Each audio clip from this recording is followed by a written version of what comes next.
G'day, I am Mordechai Becher, And I'm Yehoshua Karsh. and welcome to Two Rabbis in the Podcast.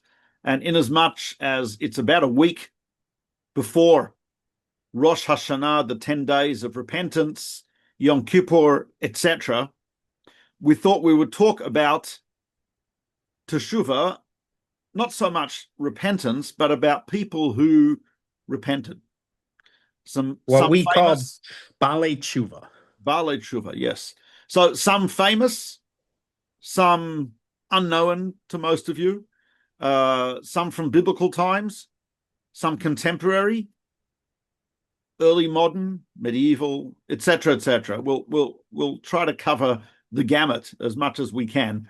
But before we get there, Yes. Before we go to the people, I thought we would take a moment just to define what we mean when we use that term. What do we mean when we say somebody is a Baal Teshuva?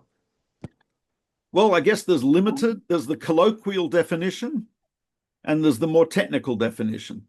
The technical definition is someone who did a sin or a number of sins and has now gone through the process of regret, confessing that sin to God, and acceptance they won't do it again, and they are indeed have changed.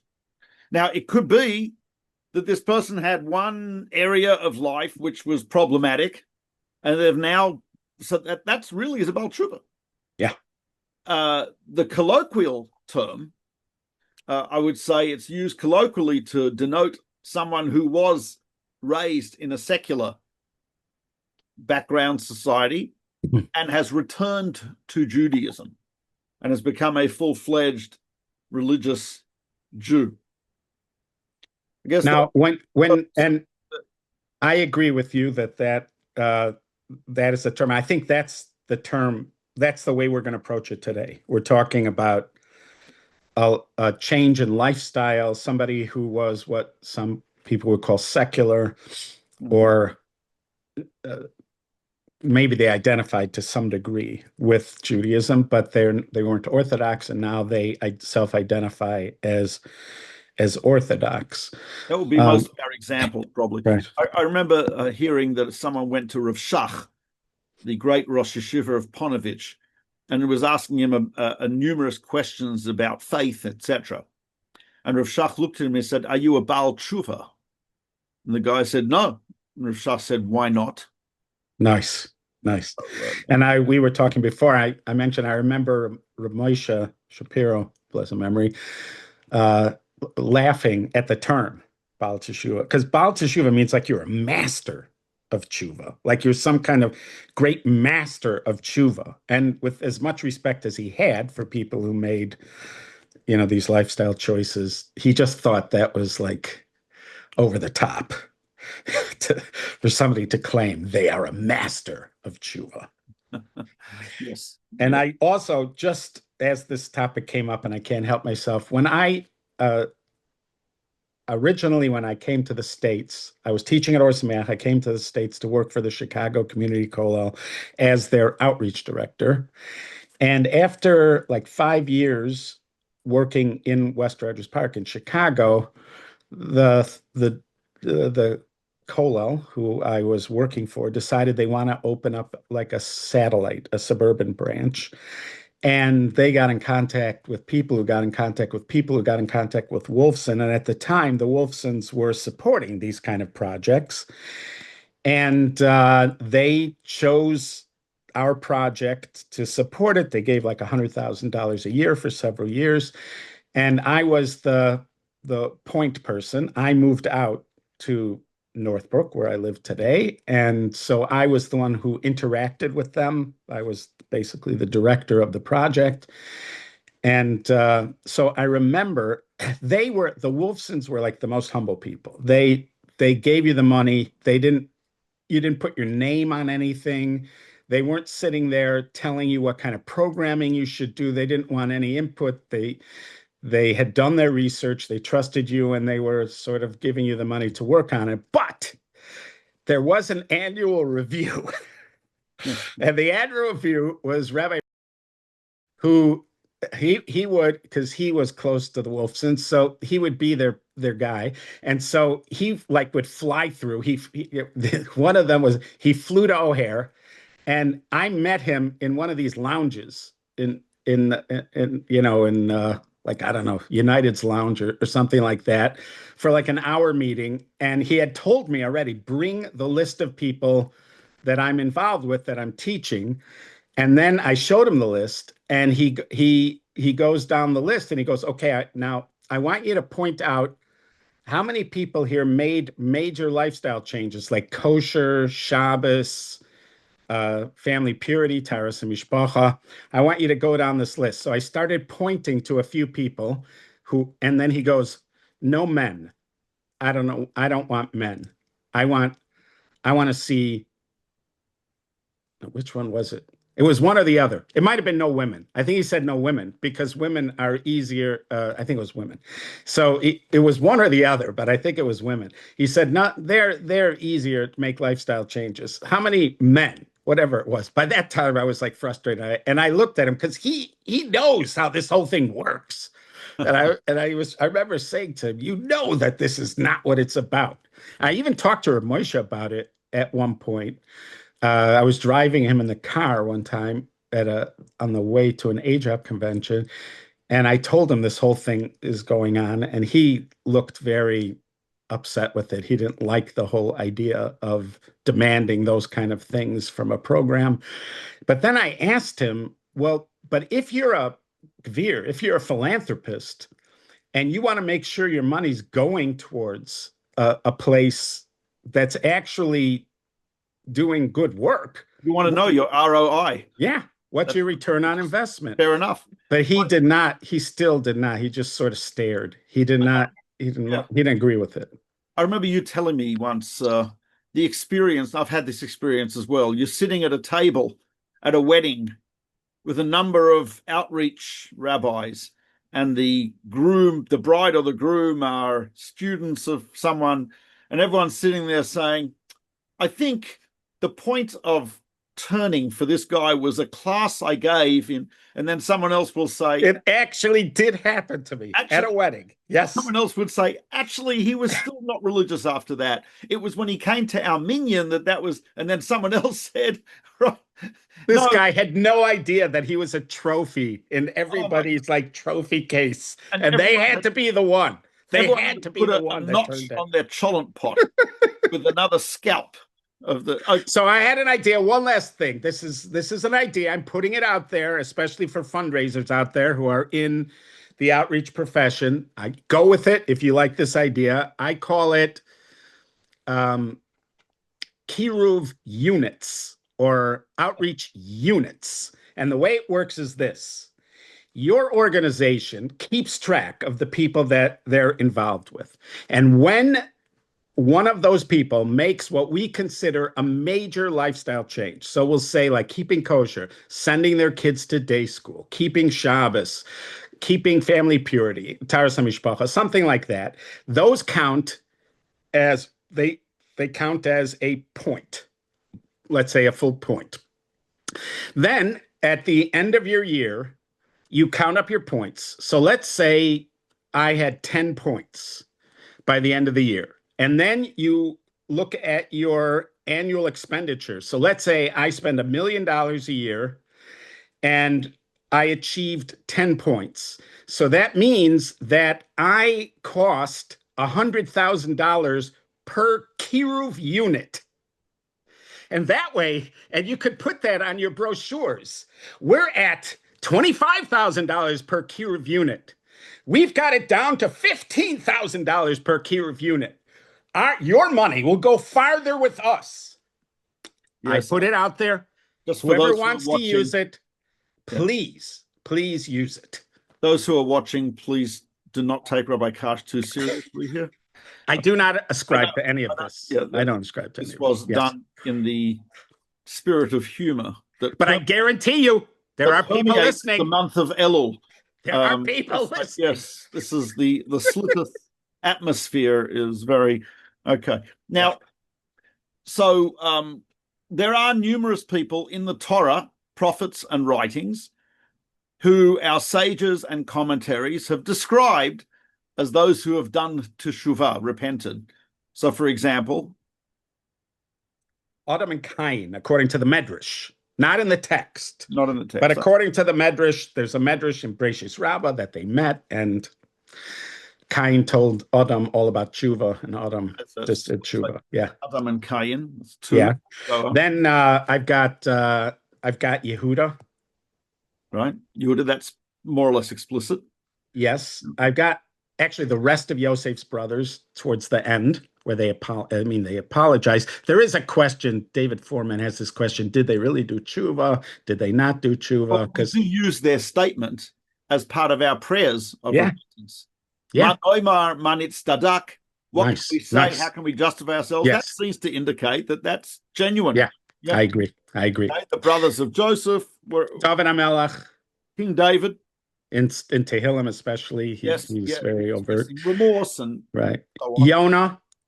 Yonah, within the fish, the people of Nineveh, afterwards with Yonah, Klal Yisrael during Chizkiyahu's reign, the Jewish describe people. it. Yes.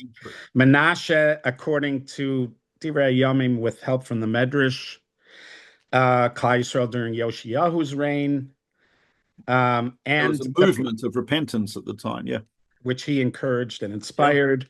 And then also the people during the time of Ezra and Nehemiah, the people who lived in Eretz Yisrael. Oh, yeah.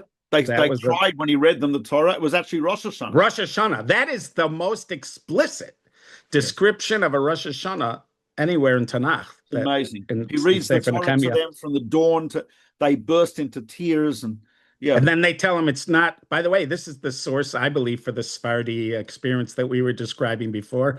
Because they say over there, this is not a time to cry. This is a time for joy. Go home, eat your meals, give gifts to each other. And they understand. Rav Hutner points out, he says, the reason Ezra told them to rejoice is because they cried. Now they achieved their accomplishment. No. The way he puts it is, a person who's able to cry over the tragedy of free will is a person who can celebrate the power of free will. Beautiful. So once they cried, now you can celebrate. But a person who's not capable of crying about the tragedy that free will can get you to has no right to celebrate. Beautiful. Beautiful, Rav Hutner. Yeah, I like it. Okay, so then go. We move to the time of the sages. Yeah.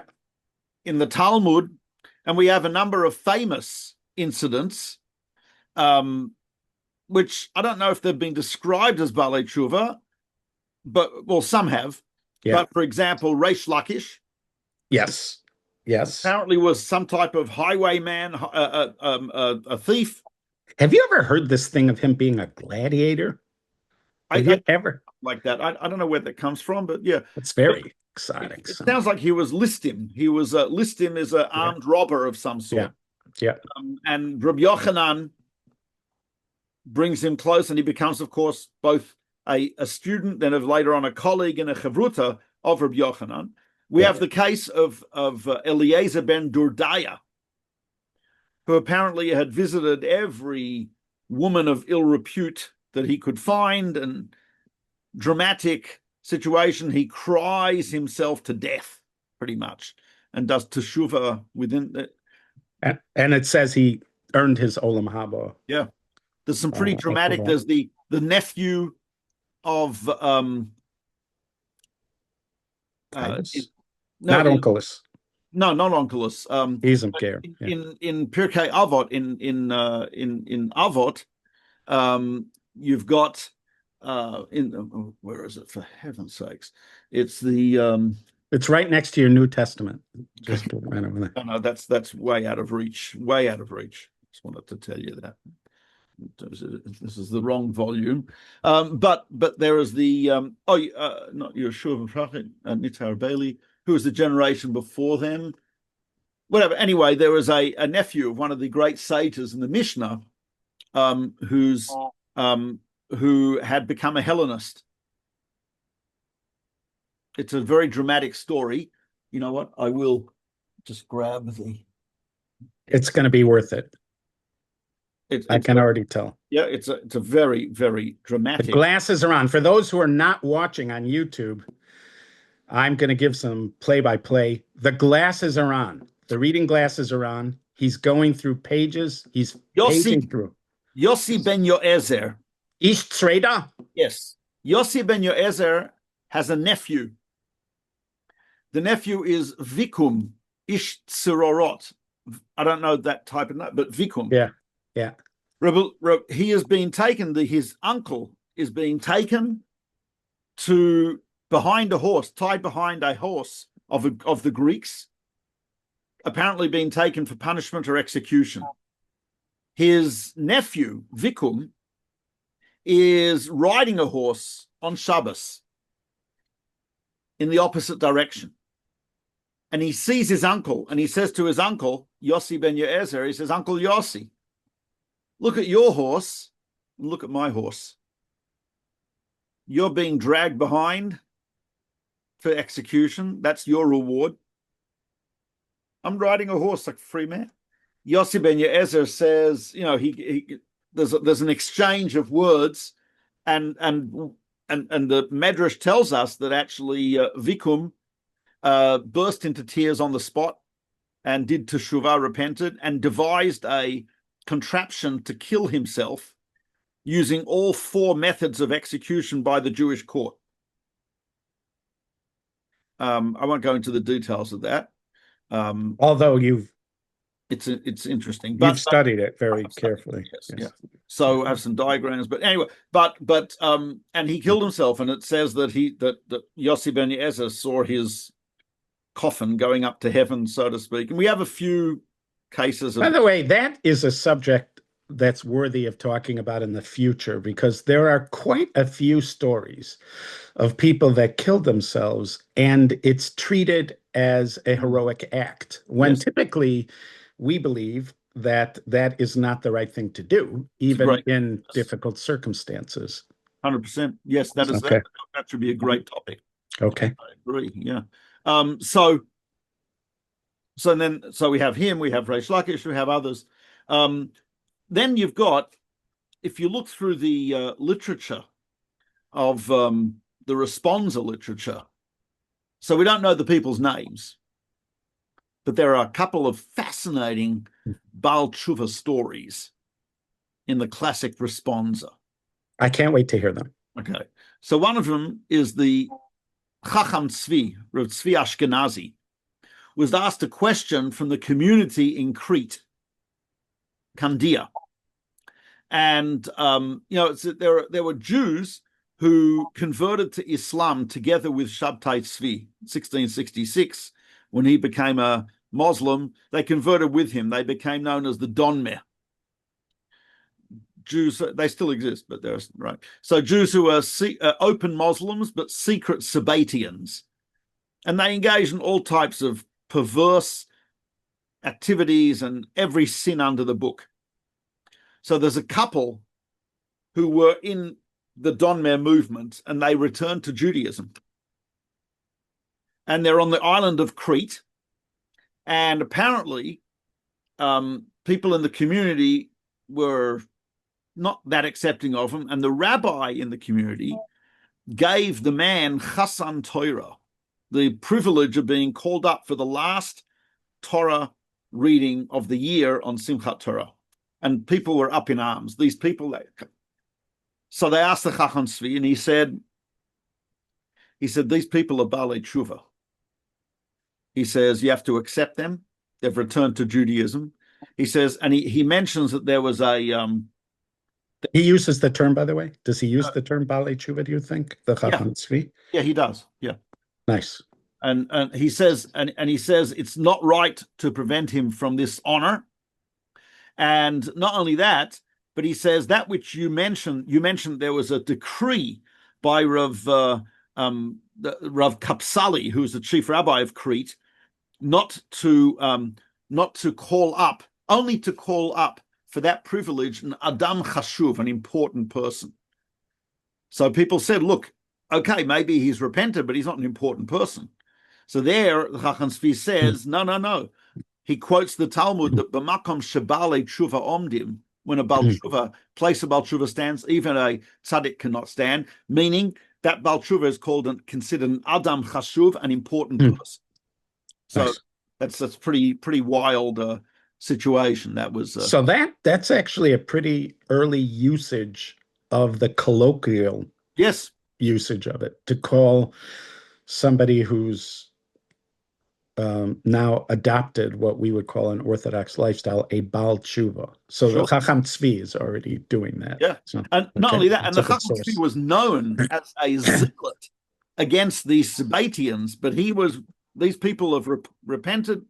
He's accepting them. Nice. There's another story which sounds contemporary. This one is from the Noda B'Yehuda, Becheskel Landau, 18th century. A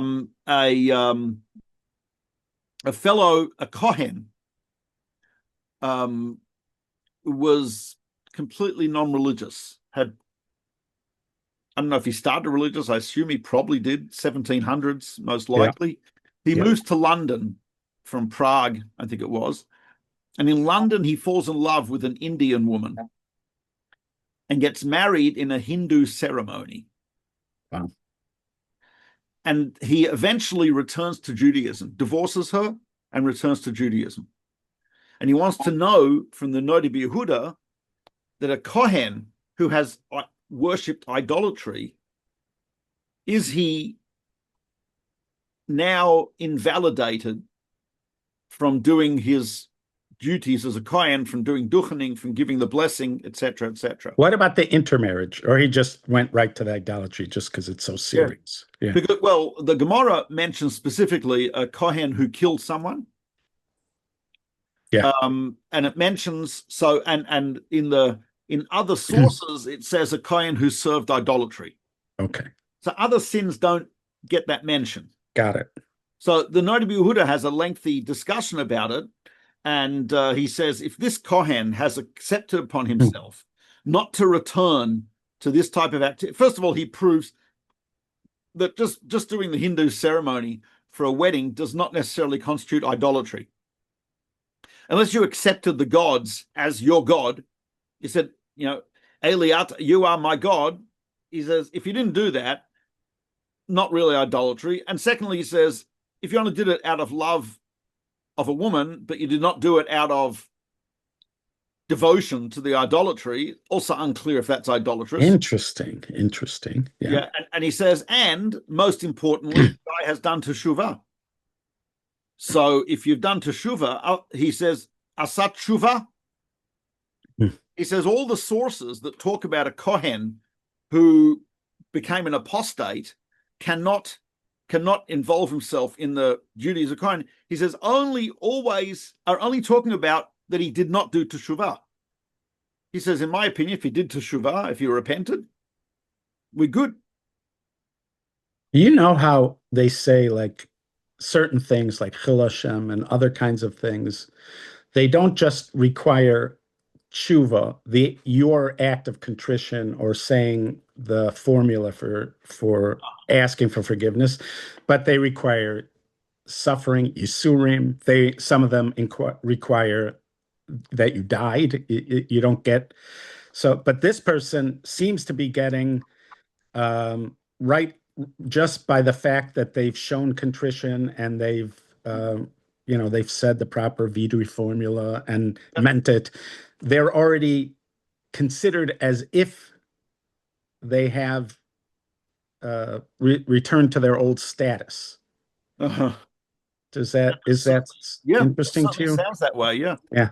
I mean, there is interesting. The thing is the Bach or the Beis Yosef, beginning of Hilchos Shabbos, he asks. The Gemara says one who keeps Shabbos, even if he worshipped idols, is atoned for. So he asked the question. He said, well, "What do you mean? If you did teshuvah, you don't need. I mean, you need Shabbos. You need to keep Shabbos, right? But he said you don't need Shabbos for the atonement. And if you didn't do teshuvah, how does Shabbos help?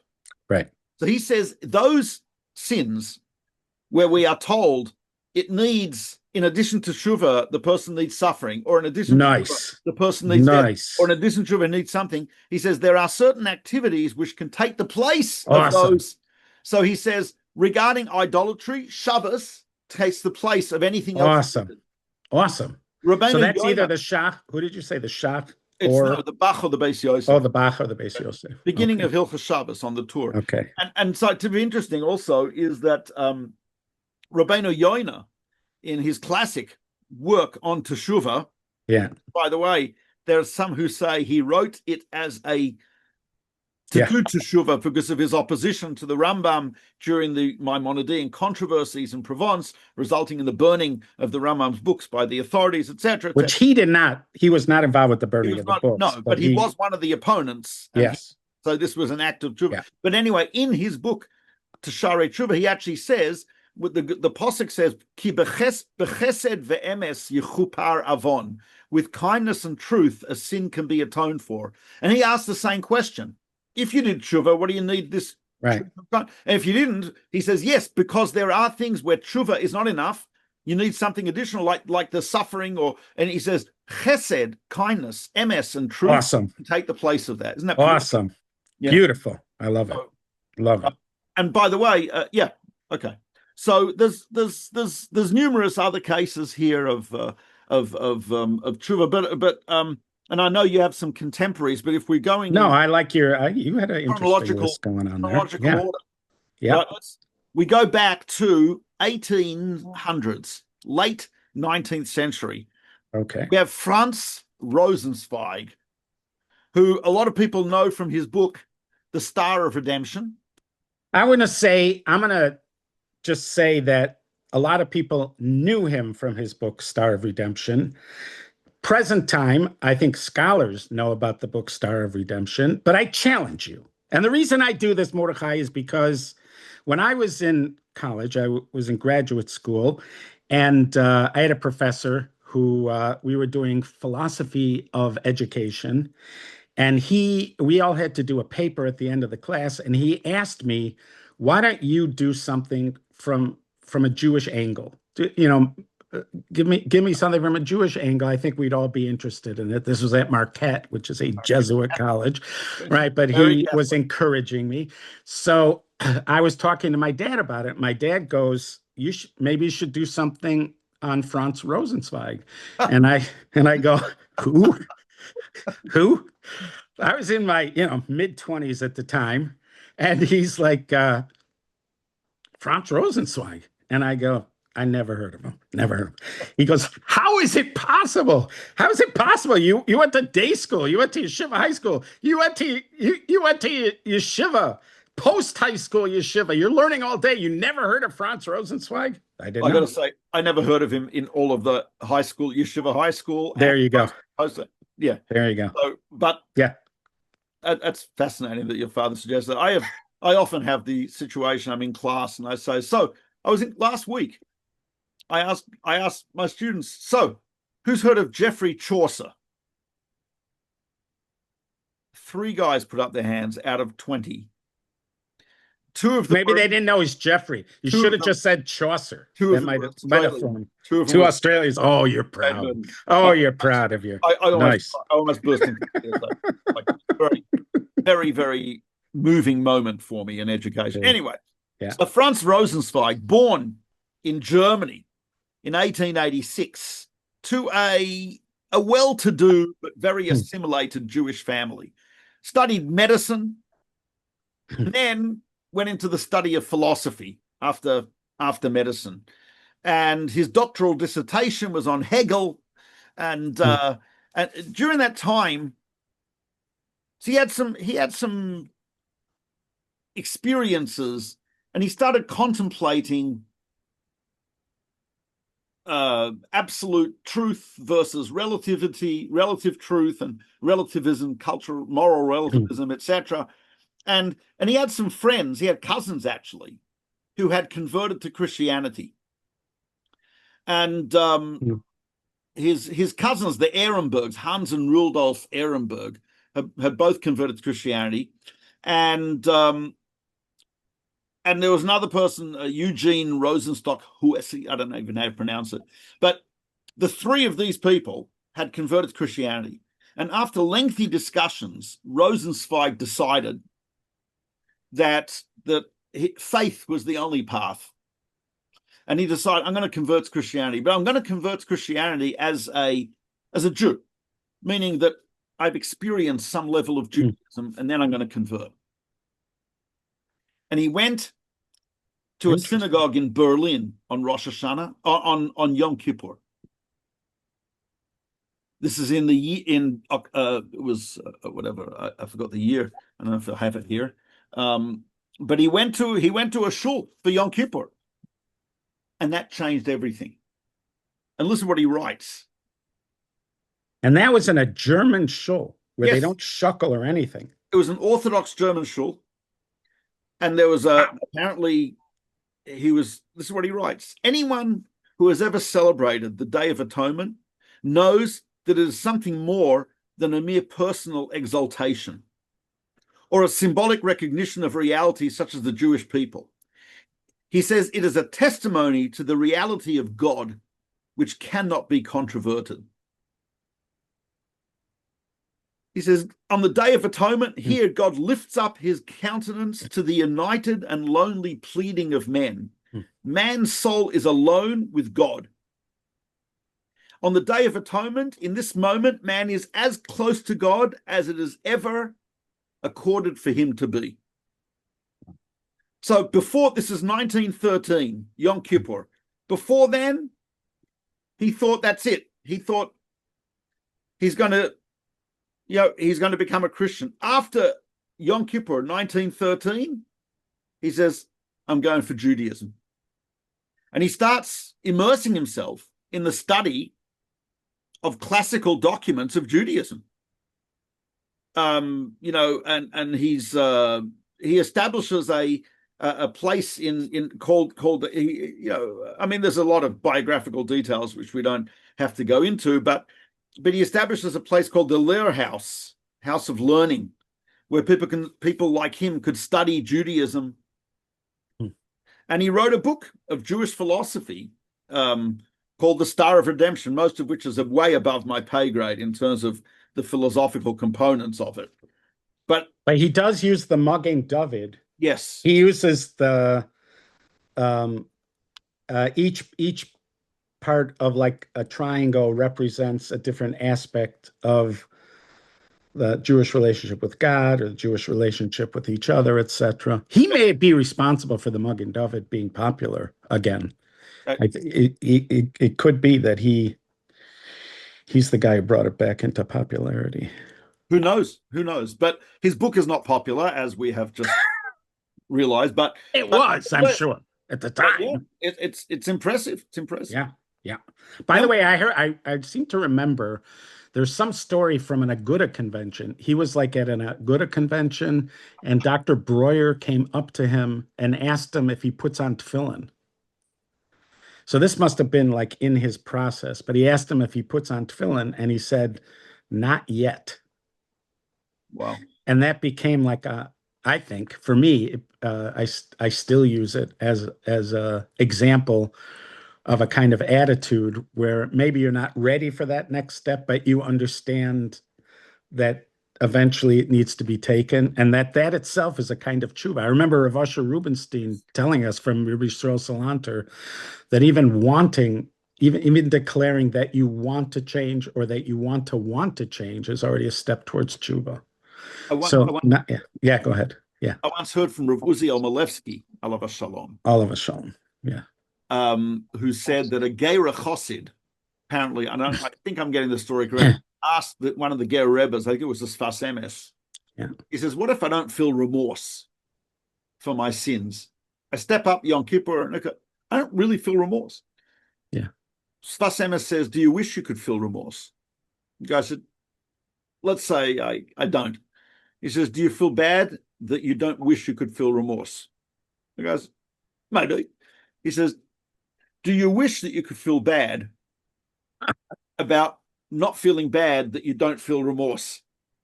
The guy said, maybe. The Ger Rebbe said, the way I heard it from Rav Milevsky, he said it goes back 13 levels, like the 13 attributes of divine mercy. Oh, nice. If I would only wish that I could want to desire, to regret not wishing, the desire to go to 13 Nice. levels down. Nice. That's enough for Hashem to consider that a form of teshuva. Nice. Isn't that beautiful? Yeah, very beautiful. That's like, I like it. Wow. Okay. Our next, and I've had arguments with people about whether he is actually a Baal Teshuva or was he raised religious. I think it's highly unlikely. It doesn't seem just from his life story, but Sir Waldemar Hafkeen. Could you give us a spelling of that last name? Hafkeen. Is that Voldemort? Was that Voldemort? No. Was the first name? Waldemar, Waldemar. Okay, Waldemar. Waldemar. Okay. His last name? Hafkeen, Haffkine. Okay. I'm pretty sure I never heard of this person, and I'm looking forward to. Well, you hearing may about not remember this, but we did discuss him when you and I were in India with Miriam Schreiber's Legacy the tours. Were we on elephants when we were discussing it? Because I was concerned about falling off the elephant. I may not have been listening. I do have the picture right here of us on the elephant, but on an elephant. But no, Waldemar Hafkeen, born in 1860 in Russia, became a scientist. That's what makes me think he was not religious, because the percentage of religious Jews who were becoming scientists in Russia at that time, I don't know. You couldn't even get into university in a lot of places. And he went and he worked with Louis Pasteur in Paris. So again, and then moved to India. Moved to India in order to bring vaccines. I hope it doesn't make you feel bad that I don't remember this, because I do remember a lot of the things you say. I do. He moved to India. He received a knighthood for his work from Queen Victoria in 1897.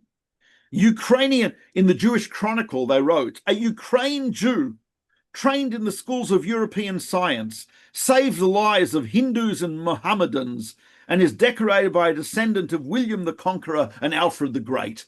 How do you like that? That was journalism at the time. Nice. So Hafkeen was always a proud Jew. He was a member of a Jewish self-defense group, was arrested in Russia. Oh, that's how you knew him.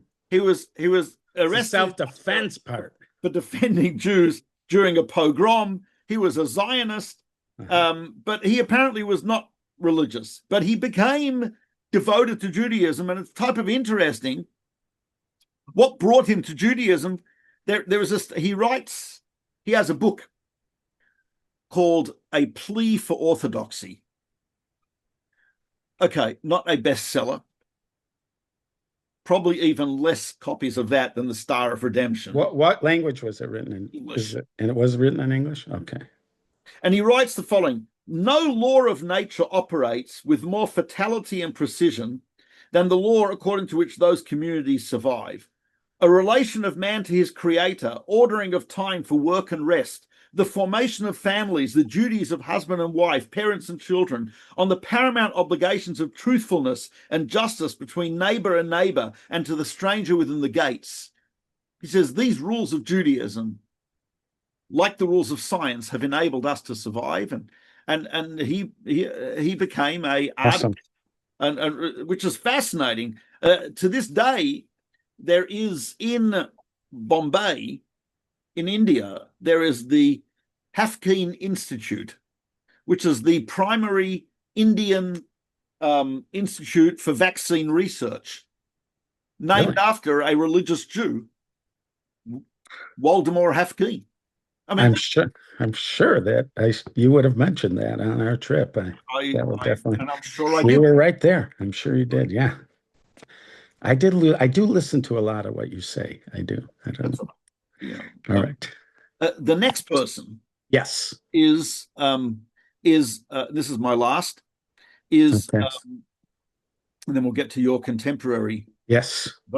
The last person is Yiri Langer, Yiri Langer, born 1894 in Prague. Okay. Died in Tel Aviv in 1943. He wrote a book called The Nine Gates to the Hasidic Mysteries, about 9 different Hasidic Rebbes and their philosophies. Really? Yeah. So he's bought a fascinating book. And there's a foreword to the book by his brother. So he was the youngest of three brothers, and they were a somewhat traditional Jewish family. Would go to synagogue, Rosh Hashanah, Yom Kippur, etc. Mm-hmm. They were upper middle class, and he got a Hebrew tutor. His father got him a Hebrew tutor to learn the modern Hebrew, and he had started reading books, and he got into reading Hebrew texts, and as a result of that, he got into Judaism, and he decided as a teenager to travel to Poland, which he could do at the time because it was all part of the same empire. Mm-hmm. And was relatively easy. The way his brother puts it, he says traveling from Prague to Poland to the town of Belz, to the Belzer Rebbe. He says after 24 hours of travel or a little longer in a dirty train, Yuri found himself 500 kilometers away to the east, and simultaneously 2 or even 5 centuries back in time. The family was not incredibly impressed. Here he is going from a upper middle class, traditional but fairly assimilated family in Prague. He's now becoming a Hasidic devotee of the Belzer Rebbe in Poland. He comes back to Prague to visit the family. He's wearing a torn, not very clean Becher Hasidic garb, right? A hat, a Hasidic hat. They'd seen Hasidim before, but the Hasidim that they saw in Prague were wealthy Hasidim who come to the spas in Czechoslovakia. They had magnificent silk, beautiful, clean silk Bekeshers. They had magnificent, expensive Streimels. They would. His brother comes back. He looks like a schlepper. They were type of embarrassed. But one of the things Yuri Langer, one of the things he saw in Belz that made him just totally change his whole view and become devoted to Judaism was he said Shabbos. He said Shabbos is a miracle. Nice. He says the transformation in people Nice. on Shabbos is miraculous. And he says the lifestyle, he says there's a lifestyle of comfort, which is I came from. I've moved to Belz. It's not a lifestyle of comfort. It's a lifestyle of living and growth. Yeah. And now eventually he dropped Hasidism, but he maintained his Judaism. He was still a religious Jew. He became religious Zionist.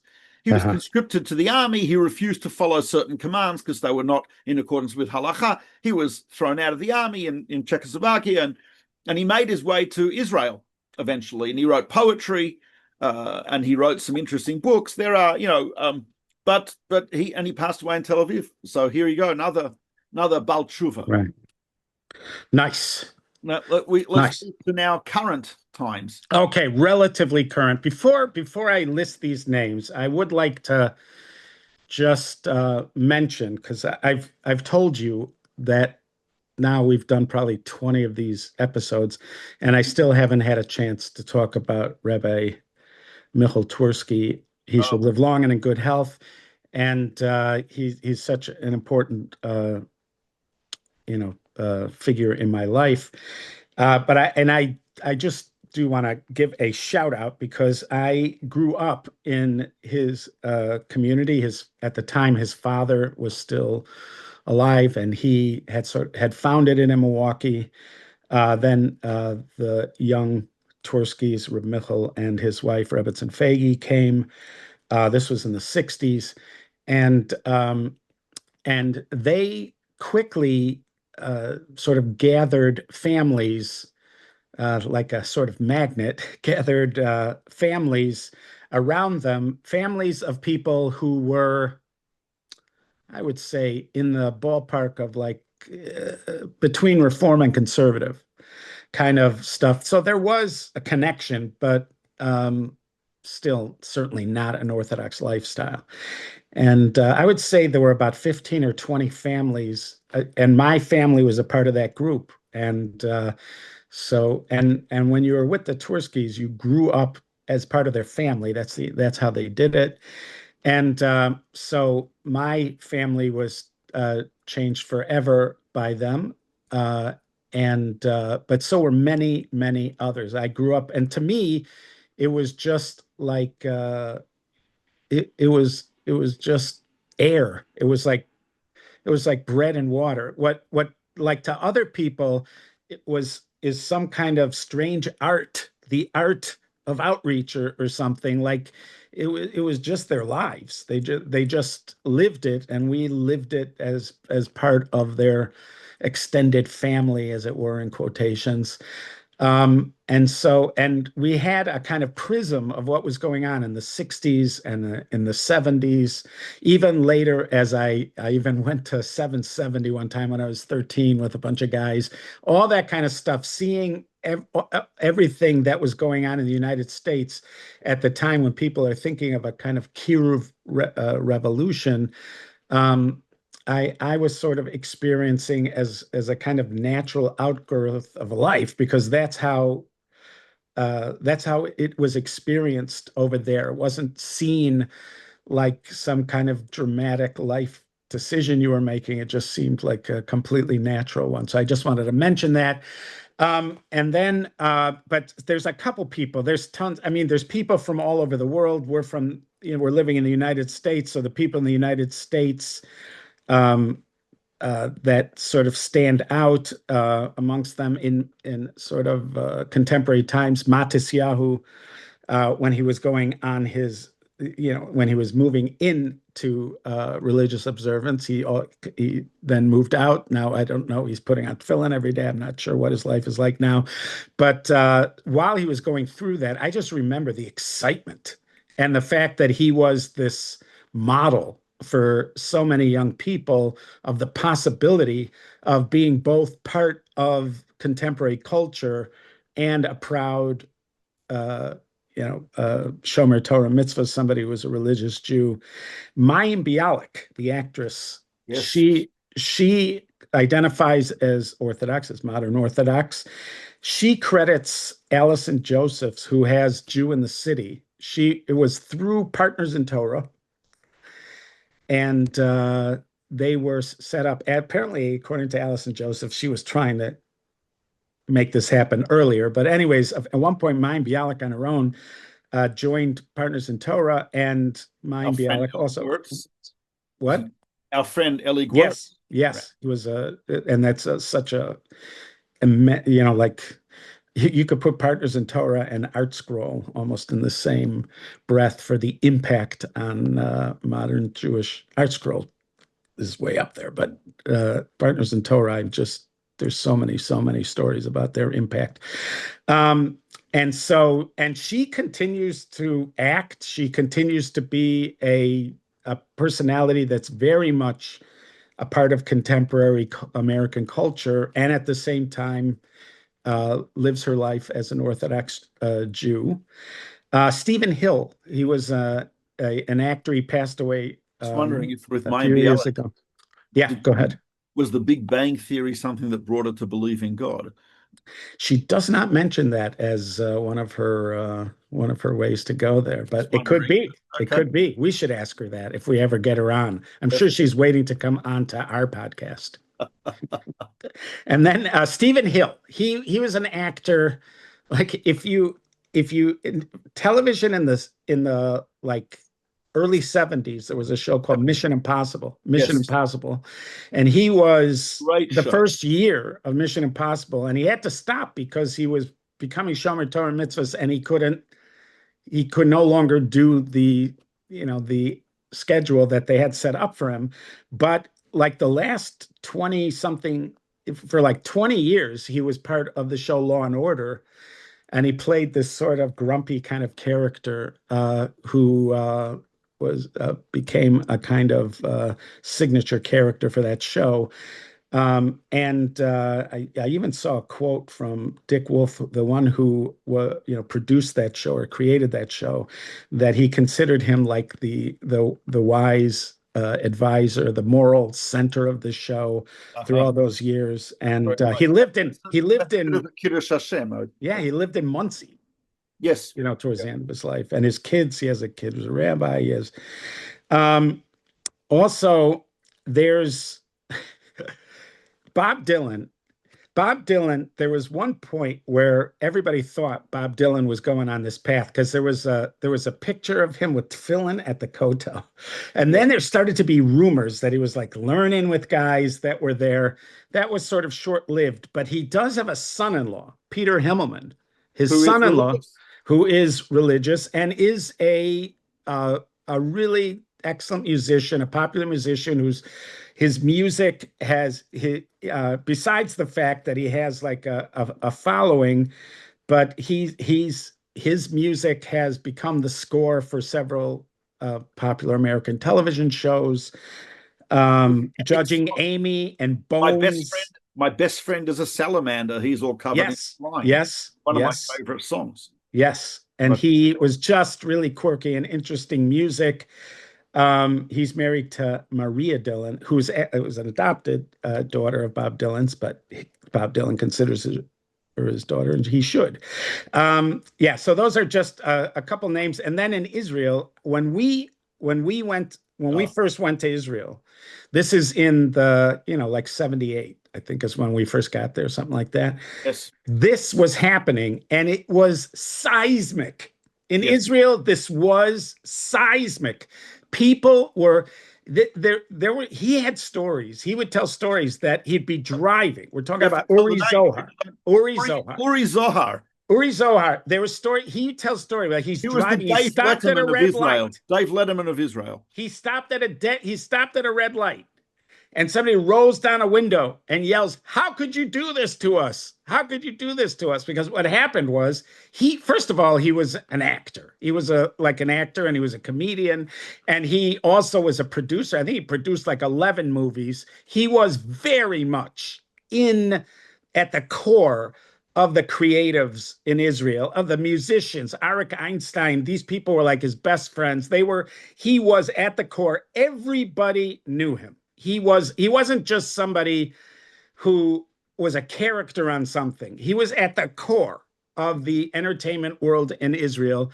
And at one point, he was slowly like one day he shows up, he's wearing a yarmulke on his interview show. And then before you know it, he's become religious. He had a Saturday night show and he said Shavua Tov one week or Shabbat or he, and they could feel it. People were getting nervous. He was even awarded the Israel Prize in 1976, right before he emerged as a frum Jew. He was awarded the Israel Prize. For some reason, he turned it down. There's different stories about why he turned it down. One of them might be that he didn't want to take it for the work he had done because he wasn't proud of it at that time. There was an article, there was an Israeli newspaper at the time. I remember someone wrote a eulogy about Uri Zohar when he became religious. They wrote a hesped. This was happening while we were in Israel, while it was going on. And he became a very important figure in what you would call the Israeli Baal Teshuva movement. He went to Or Sameach at one point, but he became a Talmud of Rav Zilberman in the Old City. And,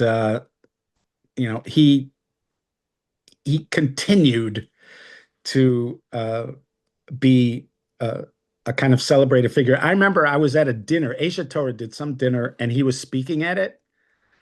And all the waiters and waitresses and the servers, when they saw he was there, they all came out. And they were all watching, and you could, like, in their eyes, they couldn't believe that they were that was Uri Zohar. They just couldn't believe it. And he became a rabbi, a teacher, and he continued to be a powerful force in Jewish life, but obviously now coming from the frum part. And there were many Israeli, Israeli figures that became frum, but he's just an example of it. But yeah, so those are, Mordechai yeah, Arnon, who is the Or Sameach Tupik connection. Arnon, also Or Yeah, Sameach, yeah. yeah, he was a comedian.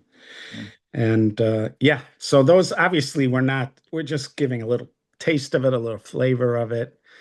And ultimately, our goal here is if people like that in those circumstances throughout history, right, people who were idolaters, people who'd committed serious crimes, people who had abandoned Judaism completely, people who never experienced Judaism, people who are completely ignorant, people who are criminals, people who are entertainers, etc. They're able to change. Yeah. So I guess this is the season where it gives us a little bit of hope. Yeah. That we too can somehow grow, become better. Right. Take from them inspiration. Yeah, I think that's the goal. And Yeah. as always, folks, if you like this, please follow us, like us, share the podcast with other people, tell them about it. Subscribe. It's available on YouTube, Spotify, Apple Podcasts, and now also on Torah Anytime. Yes. So thank you everyone for watching, for listening, for subscribing, for liking, and we wish everyone Shana Tova U'Metuka, a happy and sweet new year. The sweetest of years. May all of us be inscribed for life. Amen. And everything good. Amen. Amen.